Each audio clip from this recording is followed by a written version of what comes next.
Je m'appelle Jérôme Perrona.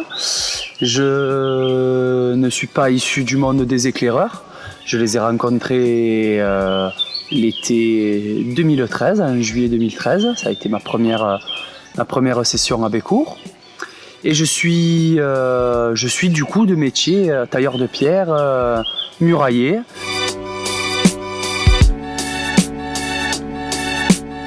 Moi, dans ma vie de tous les jours, mais de professionnel de la pierre, ben justement, toute la dimension pédagogique, comment ça m'a ouvert des portes, énormes, quoi. Une vision de mon métier que je n'avais jamais entrevue auparavant. Il fallait que je sois confronté à des enfants pour me dire « Ah oui, et oui, la dimension pédagogique, l'organisation où il faut être davantage organisé soi-même dans sa tête pour pouvoir la dispatcher, pour pouvoir le donner, le faire comprendre, le faire entendre, parce qu'entre professionnels, il y a des choses qui du tac au tac viennent.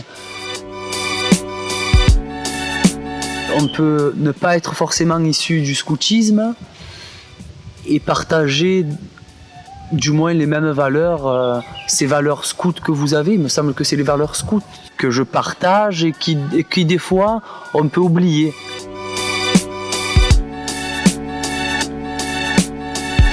Il y a vraiment ce regard un peu attendri par la jeunesse et je trouve que c'est à ces âges où on se construit, quoi. Malgré des fois les petits, on est tous différents, donc chacun ses manières de transmettre ces grandes valeurs éclairs.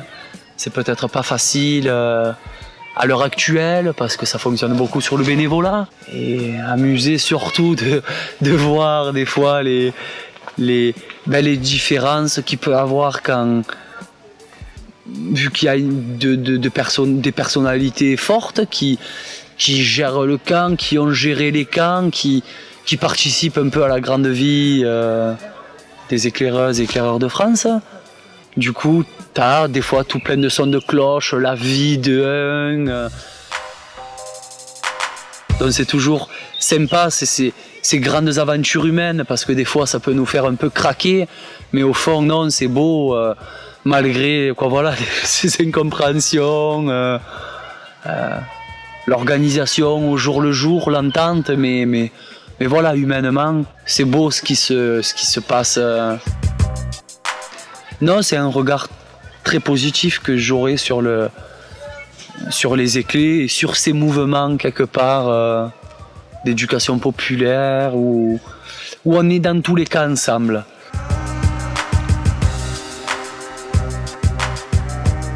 Bécourt, grâce à je parlais de très fortes personnalités et heureusement qu'elles sont là, malgré que des fois ce soit difficile de s'entendre ou d'entendre des fois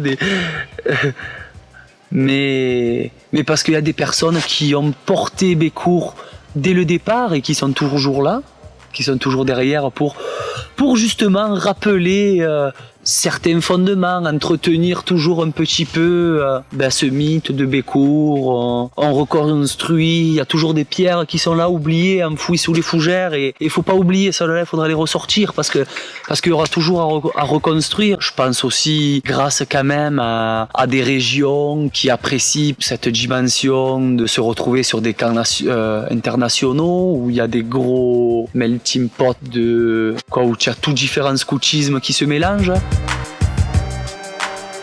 Ça a tellement une histoire, ce hameau, que c'est un livre ouvert. Toutes les pierres, on regarde les maisons, donc il y a tellement de pages encore à être écrites que Bécourt peut que continuer comme ça.